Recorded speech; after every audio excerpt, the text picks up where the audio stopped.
All right, I'm gonna try to keep this one a little short. Gonna get into a quick preview of tonight's show on the GoCast podcast TV channel. Um, yeah, let's get down to it. So it's been a while. I apologize. It's been a while since I put anything on the channel. Trying to get the podcast together. And work my real job is a it's a process, day to day thing. But a lot of stuff has been coming out. A lot of things have been going on, and yeah, man. I mean, I did a show last week. Knicks played the Lakers last week. Good game. Knicks played well until the end. Choked it at the end. Played decent in overtime. Taylor, the captain, got hurt. Out for 2 weeks, probably more, a little bit more than that. He might not be back till probably the end of March. Hopefully April to get started, get ready to go running for the playoffs. In that game, we were covering how the media treats LeBron, and you had the Stephen A. drama that popped off. And so I guess I'm gonna stick on that. A couple of things I wanted to talk about. I'm gonna talk about it on the podcast tonight.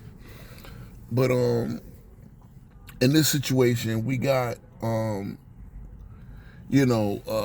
my thumbnail is going to show Barkley's quote about Bronny not caring, and if that's the case, then he asked a legitimate question, in my opinion. Why are you pulling up on Stephen A? Look, we don't know. LeBron hasn't talked. He leaked something. It was leaked audio about what he said. Basically, what he said to Richard Jefferson at the next game, and that was confirmed. That was said after the fact, after he confronted Stephen A. Well, listen again. If your son don't care, why do you care? Why are you? You understand that journalists are out there to do their job, right? People are going to talk about you. You're in the business of sports. The fact that people talk about you, the fact that people watch, the fact that people say what they say, it's the point I was making, And again, that show turned into my other Laker fan buddy pulled up, and that became a little Laker fan debate on, what has happened in the LeBron era. But yeah, in the midst of that, we had the fracas, and Stephen A. also pulled up to Gil's Arena to give his full side of the story, right? More than what he gave on the podcast, and I think that was a good conversation between Stephen A. and four players. Props to the guys at Gil's Arena. I barely agree with any of them. There's some things I agree with them on, certain things I don't. Again, I want people to understand. This is the thing. This is the general consensus and general point of this video. Again, this is sports. We all have our different perspectives. We all have the different teams we root for, different players we like, whatever. Everybody ain't got to like everything. Everybody ain't got to agree with everything. But again, brothers, this is sports. This is sports. We all got jobs. We all got bills to pay. We all got sports is the entertainment factor. And we're at the point where, again, this is the problem.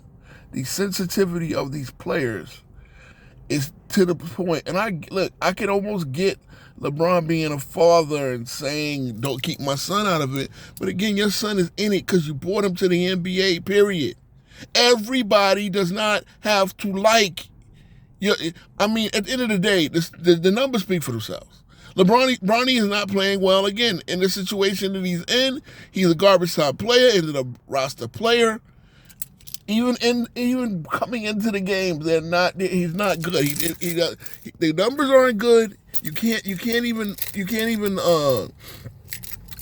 defend him with the numbers.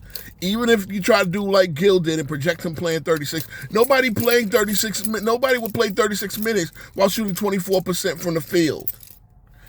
No one would play 34 by shooting a 440 true shooting percentage. All right, if you want to talk about and if you want to use numbers to then project someone out, no, there's no rookie doing it.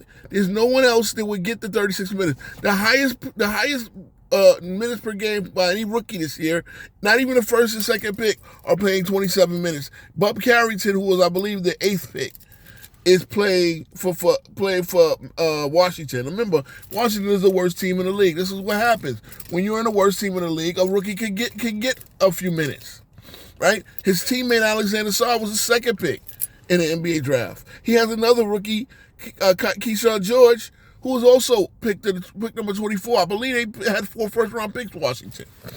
Okay? No, Bronny would not be in the top 5. And again, this is what it is. Look, when it comes down to this, it's funny how this is playing out in real time. I said for a fact, when LeBron and his son plays on the court together, LeBron is going to make it happen. He's going to nepotize him into the league. He's going to get him that opportunity. And on top of that, it's going to be a cool moment. It's going to be cool to see a father and his son get to.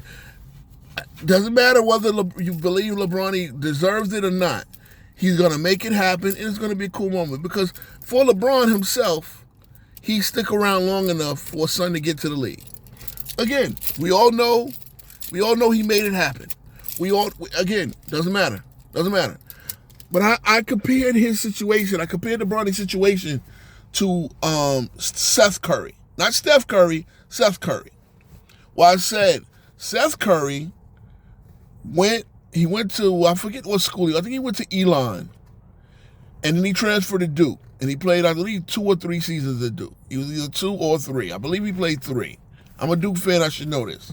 I do know that Steph Curry went to the Final Four on one team and the Elite 8 on another. I believe he graduated in 2013. That team went to the Elite 8, but they lost to Louisville. Russ Smith was on that team, right? Juan Palacios. Was it Palacios on that team? Either way, Rick Pitino coached the Louisville team, and Duke lost in the Elite 8. It was a great game. All right. Seth Curry had a great NBA career. He went completely undrafted. That's the first difference right there. He went completely undrafted. He got 10-day contracts and cup of coffee invites with teams like Philly and stuff like that. But it really took him 2 years of cooking in the G League. After 4 years of college now, right? And at that point, by 2014, 2015, his brother was proven to be an MVP caliber player. He was already an all-star caliber player, but he was an MVP caliber player. Also had a father in the league who's well respected. Del Curry is not Steph Curry. It's not LeBron James by any means, but by the same token, he's been well respected around the league. You understand what I'm saying? Both of his sons were unheralded, were unballyhooed. They were not McDonald's All-Americans like Bronny was. All right? And, so again, I said if he worked, he's going to get his opportunity to get on the roster. But if he worked like a guy like Steph Curry did, who cooked in the G League, and then got his chance to show, I can run point, I can be your second combo guard off the bench. Seth Curry has worked out to have a nice career. Nothing like his brother, probably more comparable to his father as a role player who can, come down and knock some shots, come down there and play, get some time at point guard. But if you look at Seth Curry's career, and it's about, 8-9 years now? Well, probably 8-9 years in the league. He's had a nice career. One more year, one more contract, he's going to have an NBA pension. He's going to qualify for the NBA pension. This is what, if Bronny worked, and that's the thing, if he worked, no one will be making fun of him. If he worked and actually showed that he belonged, no one will be making fun of him. Instead, we got to act like the positions that he's been put in has made him untouchable, has made him, you can't say, no. LeBron, we all know, you went out and made the tweet and said it's lightweight, hilarious. Everybody's had their say about it, right? Again, yes, your son deserves a chance to grow, to go work on his game and grow like any other player, just like Seth Curry did, behind, on the low. Because I'm a Duke fan, I wanted to see him. Succeed. I thought the Knicks should have easily given him a chance, being that we were so bad at guard. He played with the Nets. He's played with the Mavericks. He's played with the Philadelphia 76ers. He played with the Hornets. He's played with a lot of teams. He's a journeyman player. This is what Bronny is, but of course, the privileged elitist schmuck that LeBron James has become, it's all about him. It's not about his son's dream, because again, I saw it. We're gonna talk about the Gilbert Arenas interview with Stephen A. Smith, and it's like Gilbert, same thing. Kenya Martin was saying Gilbert got a son coming up, Carmelo got a son coming up. A lot of these players got kids that are coming up. You're gonna see a lot of the Boozer twins. There's a lot of these players who are kids of the players we watch. Glenn Robinson III, Gary Payton III, Gary Payton Jr. I can't even keep up. You got Marvin Bagley, who, even though his father played football, you got a lot of kids of the athletes we watched back in the 90s whose sons are in the league now. And none of them were gifted their opportunity. So right off the bat, even if you're a second, like in wrestling, right? In wrestling, yeah, you got Dominic Mysterio, who fucking sucked as a babyface, right? Right? But he made himself a top level attraction by turning heel and getting the heat magnet. This is again, this is a wrestler, but so the point is the nepotism happens. But you ain't fooling nobody if you don't perform. And that's something, and I'm getting heated because this is what I want to get through to some of you fans, you fanboys of LeBron, and the thick-headedness, y'all inherit his thick-headedness. LeBron has to get that. Respect the fucking game enough to know if your son is not performing, he's going to get that smoke. Period. And Bronny could be is a nice kid the whole nine. I ain't seen him say nothing. Even that tweet that they all put at Stephen A. That was a fake account. This is how social media and all of this is now. It's not fair. I get it. Players of the past didn't have to deal with that, but the players of the past did have to deal with a lot of other shit. Okay? Again, the fact of the matter is, brothers, this is sports. This is sports. The 55th pick, they comparing him to Reed Shepherd, who was the third pick. And Reed Shepherd, again, not understanding the situation, not understanding that Reed Shepherd is on a team that's actually good. He was the third pick. If he was with the Nets, he would be playing. He would be getting 20-something minutes. He's with a team that actually you could consider them an outside contender. But they're a contender. They're a good team. There's a lot of guards in front of him. There's a lot of veteran guards in front of Reed Shepherd. But Reed Shepherd was a guy who got none of the love. He was the last guy to get a scholarship for Kentucky. And he outplayed 3 or 4 other McDonald's All-Americans that were on his team.